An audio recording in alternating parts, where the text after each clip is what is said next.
I'm going to start with the title of our talk. I think starting with the animal is extremely important for us. And this is so because we believe that in order to communicate to the general public and to the conservation community, we need to have a target. And usually the target that we put across to the general public and everybody is the animal. Sometimes a fluffy animal like the meerkat, which I hate them, by the way, but often it is the animal that actually attracts the general attention and so on. What is happening nowadays is that we have this conflict, this tension between ecosystem services and species conservation. And I actually think that it is a false dichotomy. It is important to do both, of course. And even though we have started with the animal in many places, this is Round Island, Jerry and John Hartley, my successor, looking at Round Island boar. We have done a hell of a lot to the Round Island and to changing the landscape and working with communities within the area themselves. So our intention is to bring you the animal, make you be emotive, be generally attached to the little creature, whatever they may be, including meerkats, but we also want you to understand that we have to place the animal in context, in the habitat, in the landscape. It is not an animal in isolation, it is not in a vacuum.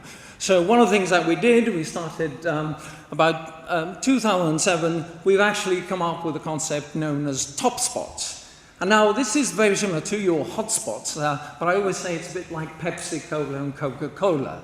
More or less the same cola, but we have different ways of tasting it, or different tastes of the whole thing.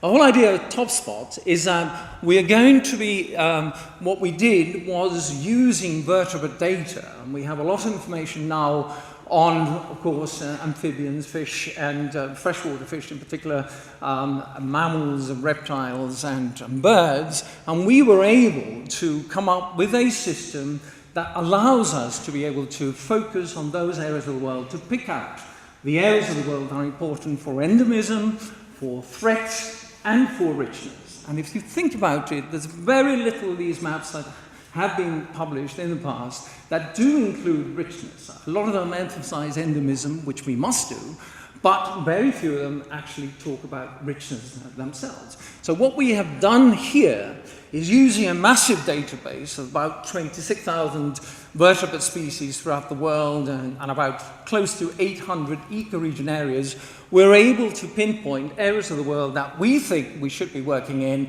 and we hope you will be working in. So the context of the species is within a template of areas that are important for endemism, for species richness, and indeed for threat. We have now 45 different projects in 14 countries. We started with very few, but like Lee says, we were in Mauritius, we then went over to Madagascar, we did some work in the Caribbean. Presently, we have 45 different projects funded by a large number of people, from little old ladies to the big Darwin Initiative and MacArthur Foundation, etc. But we are hoping to expand our activities throughout the world. This is not easy in the current economic climate, and certainly not easy when species conservation is so incredibly complex. Species conservation involves wildlife health, self-sustaining populations, training and awareness, human systems, and genetics and ecology, etc. So it's a whole portfolio of activities and disciplines that we need to have in order to save species, from science to dealing with the public itself. And of course, what we have nowadays is a greater and even greater challenge of the species that we have to pay attention to. If you look at the figures from the IUCN Red List, in 2000 we have about 1,400 species that are threatened, at least listed, that we know about. We went up to 15,000, and now it's about 17,000, and probably even more than that. So the challenge is great, it's getting greater. Climate change, etc., all the things that we know about, all the threats that we know about. But there are some species that are worse off. And our mission in the last 50 years of Durrell has been precisely to go for those worse off species. They're the little brown jobs, if you want. They're not the tigers, they're not the elephants, they're not the whales, they're little things that make the world tick. And of these highly threatened species, we have to have a way of actually picking these out. Simon actually mentioned that one of the things that came out of Nagoya is that we're going to start stopping extinction of species by 2020.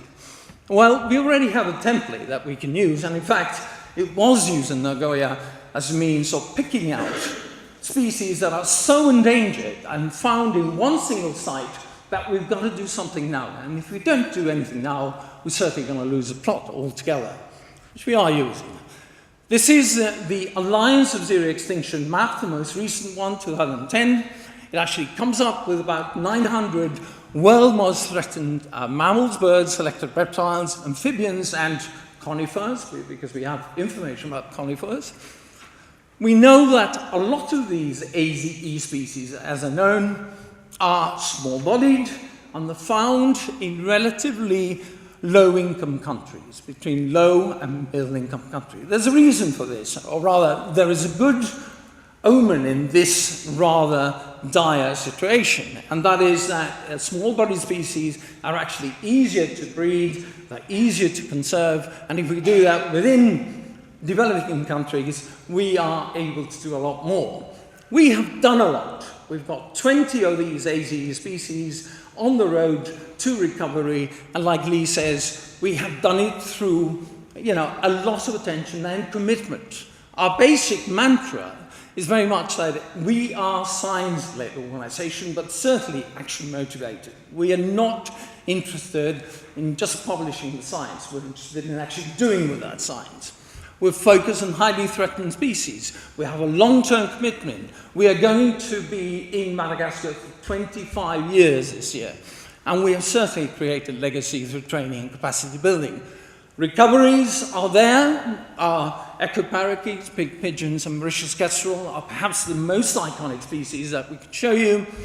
But we also support livelihoods and working with human communities. In Madagascar, for example, and Assam, it's an incredibly important event. We communicate results, not just at the level of scientific publications, but also at the level of local, national, international press, and certainly training conservationists. We have about 2,000, an alumni group of about 2,000 people from over 200 countries already trained by us. In other words, let's do more. We have the template, we have the model, follow us, and we will do it. Thank you.